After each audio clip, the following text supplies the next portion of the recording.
Hi, my name's Sue and I'm the pastor at Sutton St James Baptist Church. Welcome. Sutton St James Baptist Church has been serving the village for over 200 years. During this time, the number of people involved with the church life has fluctuated greatly, from the heyday of the early 1900s to 2002, when the last paid minister stepped down and announced that the church would close. But God had a plan for Sutton St James Baptist Church. Arnie and I began journeying with Sutton St James Baptist Church early in 2017. As we began journeying, and with Sutton St James Baptist Church being just 2 miles from our home, it quickly became clear that we were part of God's plan for the church here. And God laid his call on our hearts, and it was a simple call to open the doors and love people. We aim to keep things simple, and we are intentional about why we do what we do. Every year, Sutton St James Baptist Church has a guiding verse that fulfills a variety of different roles. Firstly, it has to be relevant to where our church family is at the start of the year. Something that people can relate to and understand, and something that challenges, motivates and inspires us as a church family.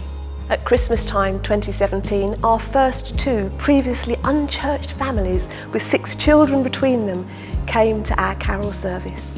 We were totally amazed and felt that we needed to step out in faith and make God's house ready to welcome those that we trusted that he would bring. We decided to initiate a project called Project Refresh, which is a multi-phased building project so that we could begin stretching wide our tent and making God's house ready. God continued to bless us with previously unchurched families, all of them with children. Arnie and I couldn't work out why, as we had nothing really to offer them, but they just kept coming. When I asked one of our mums what had encouraged her to come for the first time, she said it was because we made them feel so welcome that we really saw them. My name is Gilly and I've been involved at Sutton St James Church for, about 3-4 years, obviously throughout the COVID period, but I started by trying to find a church moving here. I'd moved up here from Dorset. I've been on an interesting journey of faith with the Lord, and I've lost him a few times, and he's slapped me around the back of the head a few times saying, "Where are you going?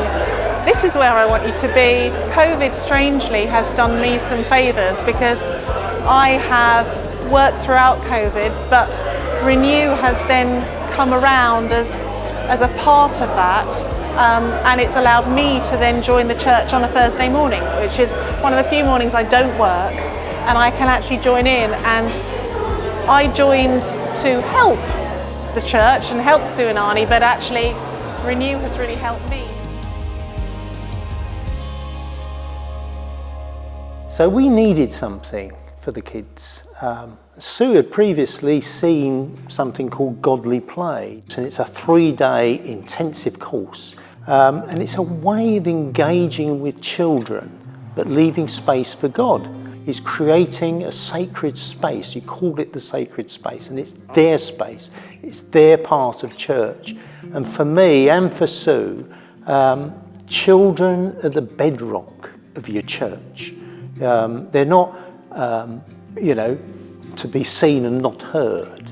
They are your future. What's your name then? Angelica. I've been coming to St James Baptist Church for 4 years.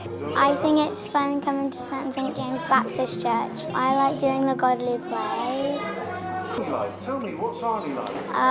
Very funny. What would you say about anyone thinking about trying out coming to church? I think they would love it a lot.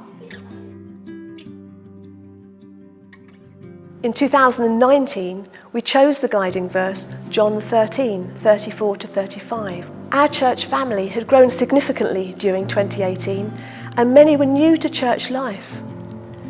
We believed it was really important for our growing church family to understand that Jesus commanded us to love each other as he loved us. During 2019, many new outreaches were started, such as our term time school run cuppa stop, our monthly men's breakfasts, and these ran alongside our originally weekly coffee morning and monthly community lunches. In October of 2019, we launched Renew SSJ as part of the Renew Wellbeing Network of quiet shared spaces where it is okay not to be okay. And our church family grew and were loved.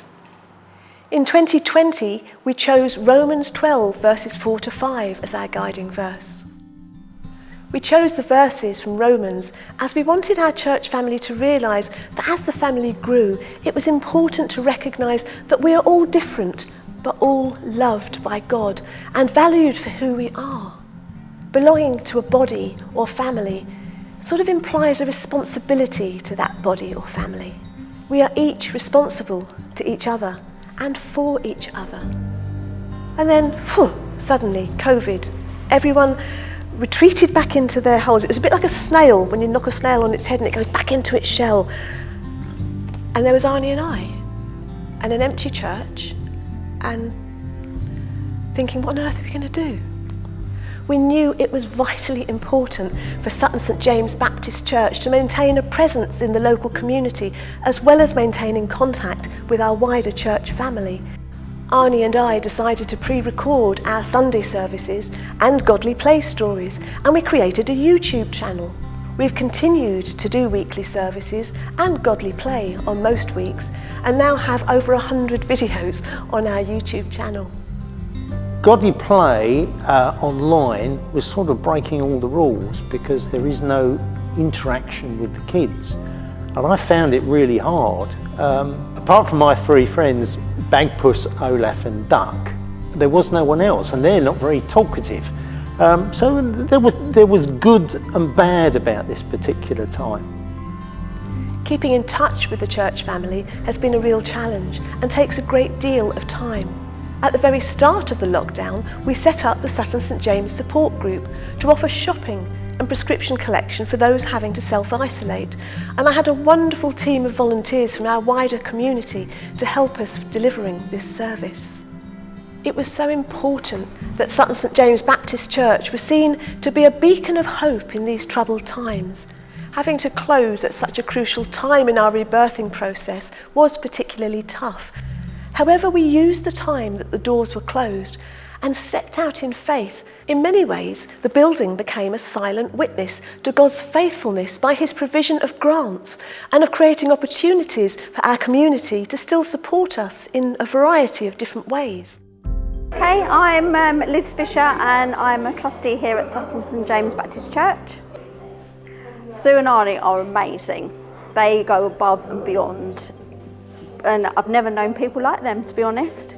All through the pandemic, they've been keeping in touch with everyone by any means, phone, email, sending letters, even still sending things out to the children to keep them involved. It's been amazing. Yeah, I find it very, very welcoming. They welcome any young people here, no matter what background. I mean, I'd never have explored church, being around like-minded people ever, and it's something very alien to me, coming from a town to a small place.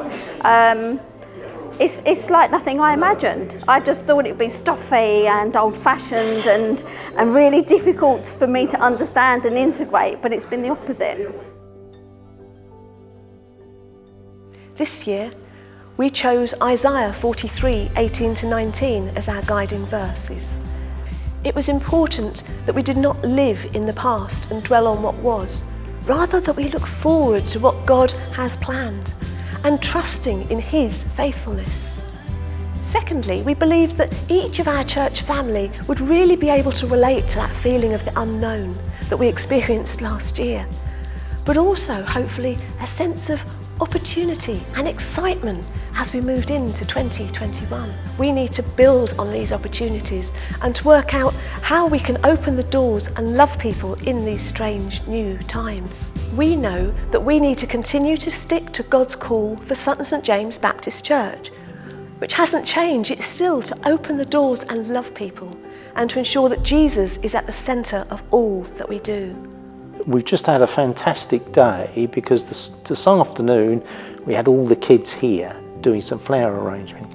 And that's the first time in more than a year that we've had any real interaction with them.